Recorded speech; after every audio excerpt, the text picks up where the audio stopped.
തുടങ്ങിയിട്ടുണ്ട്. ഇന്ത്യയിൽ ആദ്യമായി എല്ലാ ജില്ലയിലുമുണ്ട്. നമ്മൾ രോഗലക്ഷണം കാണുമ്പോൾ തന്നെ ചികിത്സിക്കണം.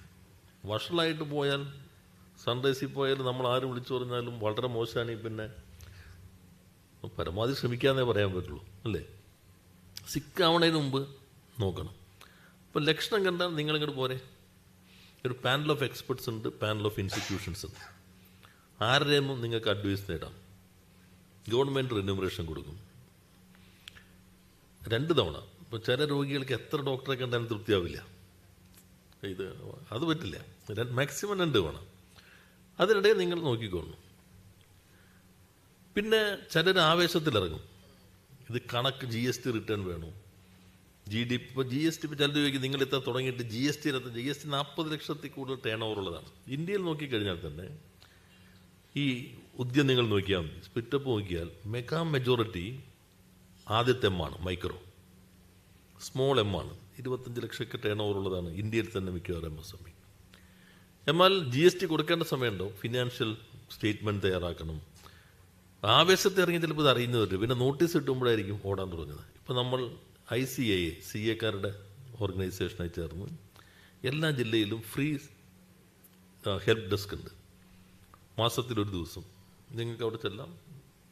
ഫസ്റ്റ് ഇയർ അത് കഴിഞ്ഞാൽ പിന്നെ നിങ്ങൾ സ്റ്റെബിലിറ്റി ആവുമല്ലോ, നിങ്ങൾക്ക് അതിനനുസരിച്ച് ഫീസ് കൊടുക്കാം, ചെയ്യാം. പക്ഷെ ആദ്യത്തെ ഒരു വർഷത്തേക്ക് ഫ്രീ സർവീസ് ഉണ്ട്.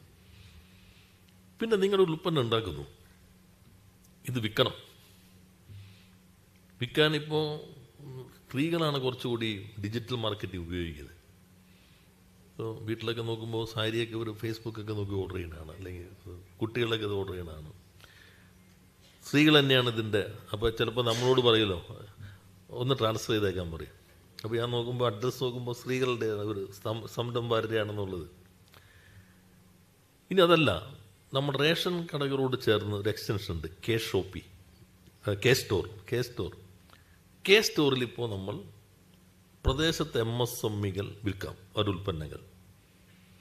ഇന്നലെ ഞാൻ സഭയിൽ പറഞ്ഞപ്പോൾ ഞാൻ മന്ത്രി എന്ന് പറഞ്ഞു, ഇപ്പോൾ ഏറ്റവും ഒടുവിലത്തെ സ്റ്റാറ്റസ് 19 കോടി ഈ 10 മാസത്തിനുള്ളിൽ MSME ഉൽപ്പന്നങ്ങൾ കെ ഷോപ്പ് വഴി വിറ്റ് കഴിഞ്ഞു. അപ്പോൾ നിങ്ങൾക്ക് അവിടെ തന്നെ കെ ഷോപ്പ് ഉണ്ടാവും. ഇനി കെ ഷോപ്പ് ഉണ്ട്, അത് ഓൺലൈൻ മെക്കാനിസം നിങ്ങൾക്ക് അതിനകത്ത് വയ്ക്കും. ബ്രാൻഡിങ് ഉള്ളൊരു ബ്രാൻഡാണ്.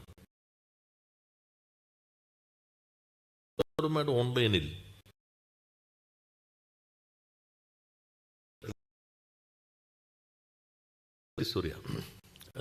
കേരളത്തിൽ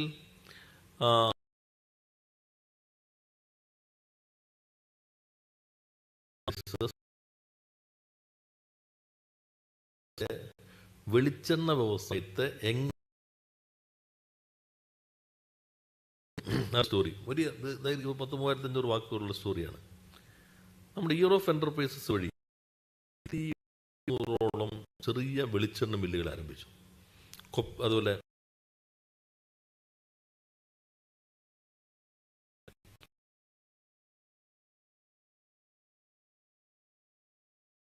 മണുണ്ട്, പാരഫിനായിരിക്കും.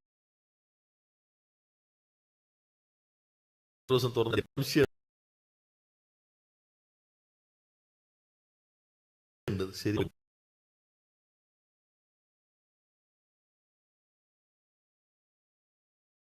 നോക്കുമ്പോൾ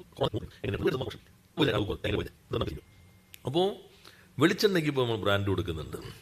quality parameters, ethical parameters. Quality parameters according to the regulatory bodies, അവർ പറയുന്ന അനുസരിച്ച്. പക്ഷേ എത്തിക്കൽ വുമൺ വർക്ക് ഫോഴ്സ് എത്രയുണ്ട്, ഇതെല്ലാം ഞങ്ങളുടെ എത്തിക്കൽ പ്രോട്ടോക്കോളിലുണ്ട്. അത് വെച്ചിട്ട് made in Kerala, safe to eat.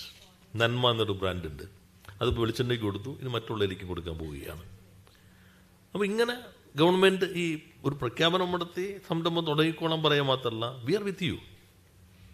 ഇന്നലെ ജർമ്മനിയിൽ ഒരാൾ ചോദിച്ചു, സാർ നിങ്ങൾക്ക് ഒരു അഷുറൻസ് നൽകാൻ പറ്റുമോ? ഞാൻ പറഞ്ഞു, നിങ്ങൾക്കൊന്നും പറ്റില്ല എന്ന് എനിക്കല്ല, ആർക്കും അഷുറൻസ് ചെയ്യാൻ പറ്റില്ല. അത് പല ഘടകങ്ങളെ ആശ്രയിച്ചിട്ടാണ്. ചിലപ്പോൾ പ്രതിസന്ധി വരും, ചിലപ്പോൾ പൂട്ടേണ്ടി വരും. ചിലത് മോർട്ടാലിറ്റി ഇല്ല, മനുഷ്യനും ഇല്ല, സംരംഭങ്ങൾക്കും ഇല്ല. കേരളത്തിലെ പ്രശ്നം എന്ന് വെച്ചാൽ അടയ്ക്കുമ്പോൾ അറിയാത്ത ആരും ലോകത്തുണ്ടാവില്ല, തുറക്കുമ്പോൾ ലോകത്താരും അറിയാറുമില്ല. നമ്മുടെ നാട്ടിലൊരു ഇപ്പം തന്നെ തുടങ്ങിയില്ലേ, ഒരു ഇത് പിടിച്ചു, നമ്മുടെ ലഹരി വലിയ പ്രശ്നമായി. അവിടെ തന്നെ കഞ്ചാവ് സ്റ്റാർട്ടപ്പ് തുടങ്ങി. അതിനപ്പുറത്ത് വലിയ സ്റ്റാർട്ടപ്പ് വില്ലേജ് ലോകത്തിൻ്റെ ഏറ്റവും വലുതുണ്ട്.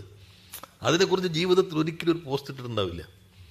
ഈ നെഗറ്റിവിറ്റിയിൽ വലിയ താല്പര്യമുള്ള ഒരു സമൂഹം നമ്മുടെ കേരളത്തിലുണ്ട്. ഇപ്പോൾ നമ്മുടെ സ്ത്രീകളുടെ തന്നെ ഇപ്പോൾ സ്റ്റാർട്ടപ്പിൽ നിങ്ങളൊക്കെ അവിടെ പോകുന്നതാണല്ലോ. അവിടെ പോയി ഹൈവേക്ക് നേരത്തെ സ്ഥിരം പോയിക്കൊണ്ടിരുമ്പോൾ സ്റ്റാർട്ടപ്പ് വില്ലേജുകൾ അവരുടെ സമയത്ത് തുടങ്ങിയത് സൊസൈറ്റി സ്വഭാവത്തിലായിരുന്നു. പിന്നെ അത് വികസിച്ചു. ഇപ്പം one of the best startup eco സിസ്റ്റമാണ്. അപ്പോൾ നമുക്ക് ഈ സപ്പോർട്ട് ഗവൺമെൻറ് ചെയ്യും ഇത്തരം രൂപത്തിൽ നിങ്ങൾക്ക് മുന്നോട്ട് പോകാൻ. എന്നാൽ നേരത്തെ ഇവിടെ പറഞ്ഞല്ലോ, ബാക്കി കാര്യങ്ങളൊക്കെ നിങ്ങൾ നോക്കി ചെലവഴിക്കണം, ഏത് രൂപത്തിൽ വേണം, ഇതെല്ലാം നിങ്ങൾ നോക്കിക്കൊള്ളണം. ഞങ്ങൾ ഇത്തവണ ഗവൺമെൻറ് ഈ ലൈഫ് ടൈം അച്ചീവ്മെൻറ്റ് ഓണ്ടർപ്രണർക്ക് ഒരു അവാർഡുണ്ട്. കേരളത്തിൽ ആദ്യമായി ഇത്തവണ ഒരു വനിതയ്ക്കാണ് നമ്മൾ അവാർഡ് കൊടുത്തത്, ശ്രീമതി പൊമേല അന്ന മാത്യു. ഫസ്റ്റ് ടൈമാണ് ലൈഫ് ടൈം അച്ചീവ്മെൻറ്റ് അവാർഡ്. പണ്ടൊരിക്കൽ കൊടുത്തിരുന്നു, പിന്നെ നിന്നുപോയി. അന്ന് പുരുഷനായിരുന്നു. ഇപ്പോൾ ഞങ്ങൾ വീണ്ടും പുനഃസ്ഥാപിച്ച ആദ്യത്തേത് ഒരു വനിതാ ഓണ്ടർപ്രണർക്കാണ് കൊടുത്തത്. പിന്നെ നമ്മൾ നാട്ടിലേക്ക് പോകുമ്പോൾ കുടുംബശ്രീ, ഞാൻ അവരോട് പറയും, നിങ്ങൾക്ക് ഇത്രയും വായ്പയ്ക്ക് ഫണ്ട് കൊടുക്കുന്നുണ്ട്, പക്ഷെ ശരിക്കും സംരംഭമായി എത്ര മാറുന്നുണ്ട് ഇത്തരം കാര്യങ്ങൾ. ഞങ്ങൾ ഈ പഞ്ചായത്തിൽ കൂടുമ്പോൾ ചോദിക്കും, ഈ പഞ്ചായത്തിൽ എത്ര സ്ത്രീകളുണ്ടാവും, ഈ സ്ത്രീകൾ ഒരു വർഷം എത്ര നൈറ്റി വാങ്ങിക്കും, ആ നൈറ്റി എവിടെ നിന്ന് വരുന്നു. ഇപ്പോൾ നമ്മൾ വിളക്കിൽ തിരി കൊളുത്തി 5 തിരി 9 തിരി കൊടുത്തു, ഈ തിരി എവിടെ നിന്ന് വാങ്ങിക്കുന്നു. പണ്ട് നമ്മുടെ ഒരു മുത്തശ്ശി തിരി ഉണ്ടാക്കിയില്ലേ അമ്മ, അതെ അതുപോലെ തന്നെ നൈറ്റി ഓരോ പ്രദേശത്തും. ഇപ്പോൾ ആ പഞ്ചായത്തിൻ്റെ പേരിൽ ഒരു നൈറ്റി ഇറക്കും സ്ത്രീകളുടെ കൂട്ടായ്മയ്ക്ക്, അവിടെ തന്നെ. അപ്പോൾ ആളിൽ പോകും, ഇത് നമ്മുടെ നാട്ടിലെ നൈറ്റി ആണല്ലോ, അപ്പോൾ കെ സ്റ്റോർ വഴി വെക്കാം, അവർക്കവിടെ സ്പേസ് കിട്ടും. പിന്നെ ഫുഡ് പ്രോസസ്സിങ് വലിയ ഡിമാൻഡാണ്. ഇപ്പോൾ നമ്മളുടെ സംഘങ്ങൾ ഉൾപ്പെടെ വരുന്നുണ്ട്. ചക്കയ്ക്ക് ഭയങ്കര ഡിമാൻഡാണ്. പച്ച ചക്കപ്പൊടി, ചക്ക വറുത്തത്, ഇതെല്ലാം നല്ല ഡിമാൻഡാണ്. മുരിങ്ങയുടെ ഇവിടെ തിരുവനന്തപുരത്ത് വലിയൊരു യൂണിറ്റ് ഉണ്ട്. മുരിങ്ങയിലയിൽ നിന്ന് പൊടിയെടുത്തിട്ട് മുരിങ്ങക്കായുടെ കുരുവിൻ്റെ പൊടിയെടുത്തിട്ടുള്ള വലിയൊരു യൂണിറ്റ് ഉണ്ട്. ഇപ്പോൾ കാട്ടാക്കട MLA കുറേ മുൻകൈ എടുക്കുന്നുണ്ട്. അവിടെ ഇപ്പോൾ ചോക്ലേറ്റിൻ്റെ ഒരു ലോകോത്തര ചോക്ലേറ്റ് IB സതീഷിൻ്റെ അങ്ങനെയുള്ള പല സംരംഭങ്ങൾ വരുന്നുണ്ട്. അപ്പോൾ ഒത്തിരി സാധ്യതകളുണ്ട്. ഗവൺമെൻറ് സപ്പോർട്ട് ചെയ്യുന്നുണ്ട്. പിന്നെ നിങ്ങൾ തുടങ്ങിയാൽ ഇൻഷൂർ ചെയ്യേണ്ടതുണ്ട്. ഇപ്പം ഞാൻ മന്ത്രിയായി കഴിഞ്ഞ് നോക്കുമ്പോൾ 18-19 പ്രളയത്തിൽ എല്ലാം പോയി. അപ്പോൾ കേന്ദ്ര മാനദണ്ഡം അനുസരിച്ച് MSMEകൾക്ക് ദുരന്തങ്ങളിൽ സഹായമില്ല, അതിൻ്റെ ക്രൈറ്റീരിയയിലില്ല. ഗവൺമെൻറ്റിന് പരിമിതി ഉണ്ടോ? പിന്നെ ഗവൺമെൻറ് ഇനി അതില്ലെങ്കിൽ പോലും ഗവൺമെൻറ് എത്ര സഹായിക്കാൻ പറ്റും? ഒരു പ്രശ്നം വന്നു മുഴുവൻ നമുക്ക്, അപ്പോൾ അതുകൊണ്ട് ഇൻഷൂർ ചെയ്യണം. ഇപ്പോൾ ചെറിയ സംരംഭമാണെങ്കിൽ ഇൻഷൂർ ചെയ്യണം. അത് നമ്മളൊരു ഏത് ഇതിന് നിങ്ങൾ ഇൻഷൂർ ചെയ്തോ, പ്രീമിയം 50% ഞങ്ങൾ തരാം, 5,000 rupees വരെ. ഏത് നേരത്തെ 4,000 ഇപ്പോൾ കംപ്ലീറ്റ് ഫ്രീ ആക്കി. നിങ്ങൾ എവിടെ വേണമെങ്കിലും ഇൻഷൂർ ചെയ്തോ, പകുതി പൈസ നമ്മൾ നൽകാം. പിന്നെ നിങ്ങൾക്ക് 10 ലക്ഷം രൂപ വരെ വായ്പ വേണോ, എടുത്തോ, പലിശ അടച്ചോളണം. 4% അടച്ചാൽ മതി. ബാക്കി മുഴുവൻ അടച്ചേക്കാം, 4% കഴിഞ്ഞ് ബാക്കിയുള്ള ഇൻട്രസ്റ്റ് ഞങ്ങൾ തരാം, ഇൻട്രസ്റ്റ് സബ്വെൻഷൻ.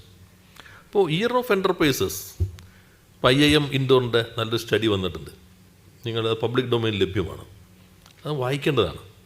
ഈ ഇയർ ഓഫ് എൻ്റർപ്രൈസസ് ഞങ്ങൾ അവരോട് പറഞ്ഞതിന് മൊത്തം എങ്ങനെയാണ് ഇമ്പാക്റ്റ്. പക്ഷെ അവർ പോയിട്ട് സ്ത്രീകളുടെ മാനസികാരോഗ്യത്തിൽ എങ്ങനെ മാറ്റം വന്നിട്ടുണ്ട്, കൂട്ടായ ഒരു ഇതിലേക്ക് എങ്ങനെ പോകും. നേരത്തെ ഈ ഗെറ്റ് ടുഗദർ പരിപാടികളിലേക്കൊന്നും പോകാതിരുന്ന സ്ത്രീകൾ ഇത് വന്നതിന് ശേഷം എങ്ങനെ ഒരു കളക്റ്റീവ്നെസ്സിലേക്ക് വന്നു. IIM ഇൻഡോറിൻ്റെ ഡയറക്ടർ ഉൾപ്പെടെയുള്ള സ്റ്റഡിയാണ്. ഇപ്പോൾ എങ്ങനെ എക്കണോമിക്കലി, സോഷ്യലി, മെൻ്റൽ ഹെൽത്തിൽ എന്തെല്ലാം മാറ്റം വന്നിട്ടുണ്ട്, സമൂഹത്തിൻ്റെയും വ്യക്തികളുടെയും. ഇത് IIM ഇൻഡോറിൻ്റെ സ്റ്റഡി പറയുന്നുണ്ട്. അതുകൊണ്ട് year of enterprises prime minister best practice in MSME സെക്ടറായിട്ട് നമ്മുടെ ഈ പ്രോഗ്രാം റെക്കഗ്നൈസ് ചെയ്തു. American society of public administration അതിൻ്റെ 86 വർഷത്തെ ചരിത്രത്തിൽ ആദ്യമായി ഇന്ത്യ എന്നുള്ള ഒരു പബ്ലിക് അഡ്മിനിസ്ട്രേഷൻ ഇനീഷ്യേറ്റീവിനെ